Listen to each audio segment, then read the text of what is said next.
princess. She had lots of nieces and nephews to play with, and 3 older sisters to fawn over her. She grew up next to a stream, and they had, at one time or another, sheep, chickens, dogs, cats, raccoons, donkey, horses, cows, turtles, and birds. I probably left somebody out, sorry. And I know you won't find it shocking to find out that she always had a nurturing personality. She had all those animals, nieces and nephews, and of course her baby dolls to take care of. Aunt Bevy told us that Mom used to have this baby doll she took everywhere. The baby's mouth was partially open and Mom was always stuffing food in that baby's mouth. Well, one day, Mom showed up without the baby doll, and her sister asked her, "Judy, where's your baby?" Mom replied, "Well, how would you like it if your baby kept spitting up on you?" If Mom needed any bumper sticker on her car, it should have been, "This woman is prone to picnic." I thought it was because we were hypoglycemic as her children, but I read in a book of memoirs she was writing for us that she loved taking her baby dolls on picnics. She just had to feed people. She couldn't help it. She also nurtured all those animals. She dressed up her dog Nancy in baby clothes and pushed her around in a carriage. If a sheep birthed twins, Grandma Beckwith would bring one of them in to keep warm and bottle feed by the stove. Even at a young age, Mom was a dedicated talker. She talked to her baby dolls, her animals, and even her mom's flowers. That never changed. As a matter of fact, that talking thing grew into quite the habit with Mom. By the time I came along, she not only talked to animals, but she also talked for them. "Tammy," she'd say to me all seriousness, "do you know what your dog just told me?" I'd shake my head. "She told me that she feels like you don't love her because you don't let her sleep in your bed with you." She knew what the horse's favorite colors were. She knew what her dog wanted for breakfast. She knew what the deer were thinking as they crossed through the pasture. I'd never seen someone as dedicated to communicating as our mother proved herself to be, even during her last days at hospice. Despite the rhino-sized doses of narcotics she had to have in order to reduce her pain, she could still differentiate between the hallucinations of delirium and the real world of us sitting around her bedside. She amazed doctors and nurses with her intelligence and her perseverance that enabled her to start a sentence, say, "Let me think a minute, fall asleep for an hour, wake up and finish your thought." She told us repeatedly that she was saving up her energy, and sure enough, when her precious son Tim arrived, she pulled herself up over the bulwarks that the narcotics were forming in the synapses of her brain, and she spoke to Tim in complete sentences. Dad laughed and told the nurses, "It's from all those years of reading her book in the room while I was watching TV." When she set her mind to something, there was no convincing her otherwise. Growing up, she wanted a horse so badly that she could already see it in the pasture. Of course, horses cost a lot of money, and a lot of money was something that the Beckwiths did not have. Finally, her daddy gave in, kind of.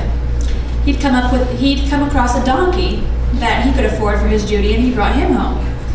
Grandpa Beckwith told his girl that if she could train that donkey to do everything a horse could do, he'd get her a horse. I'm sure he was kind of chuckling in his handkerchief when he made her that promise. He knew that donkeys are horrifically impossible to break. He eyed the bridge that ran over the fast-moving stream next to their house, and he knew he'd never be buying a horse for his youngest daughter. Mom named that donkey Pedro, and by the way, Mom doesn't say donkey, she says donkey, so we should say donkey. And she worked on Pedro, and she trained him. She trained him to come. She trained him to stand for a saddle on his back. She trained him to bear weight. She trained him to walk across that bridge over the scary rushing water below. I'm sure Grandpa Beckwith was thumbing through his wallet and standing back in proud amazement as he watched his daughter saddle that donkey, mount him, and ride him back and forth across that bridge. Needless to say, she got her horse. She got a buckskin that she named Cinnamon, and she got a deep-seated belief that there probably wasn't anything she couldn't do.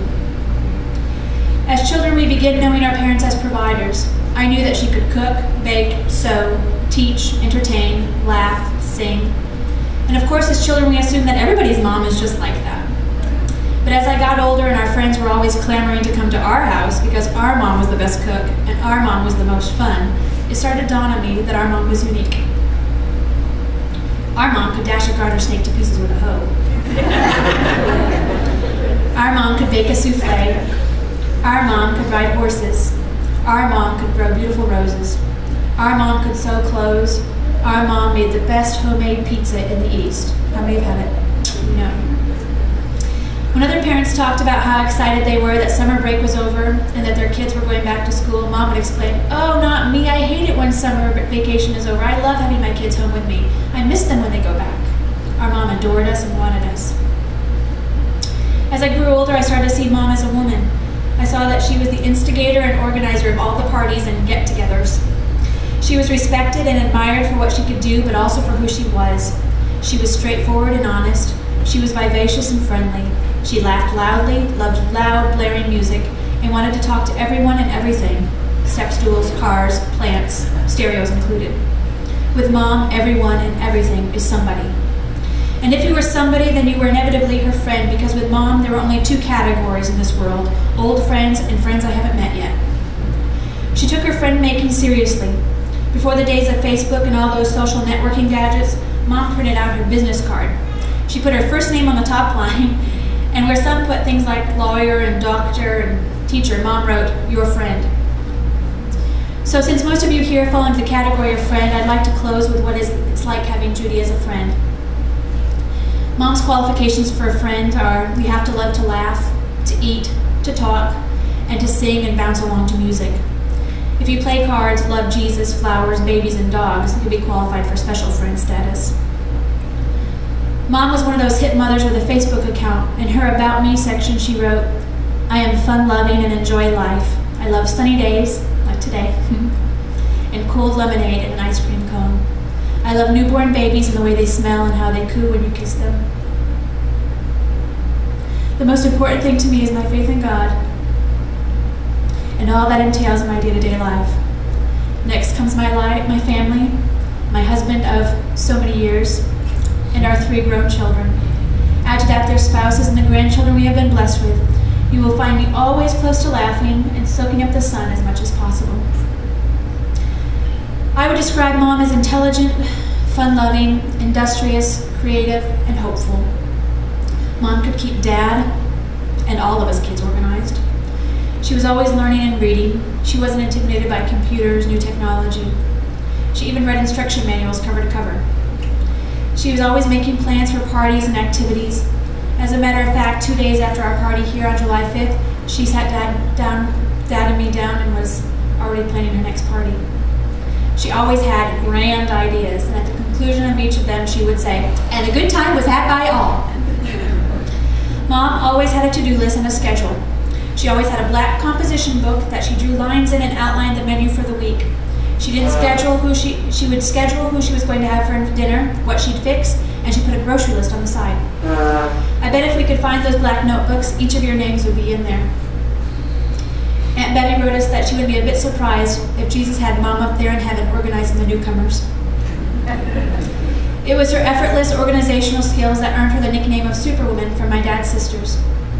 She could babysit 6 toddlers, type up the bulletin, copy it, keep the house clean, prepare for a Bible study, make a new dress for Tracy, do laundry, can 12 quarts of peaches, weed her garden, and always have a homemade dinner on the table by the time Tim got home from ball practice. If you go to the bookstore, you can find tons of books about how to do what Mom did. She didn't need the book, she could have written it. Mom's creativity touched every area of her life: her cooking, gardening, holidaying, and sewing. After she was diagnosed with cancer, I decided that she needed to take a more sedentary hobby up, so I taught her to quilt. She, of course, took to it naturally and quickly and started accumulating quilting fabric. And in the 3 years since she learned, she made 4 quilts, including this one that she did finish for me.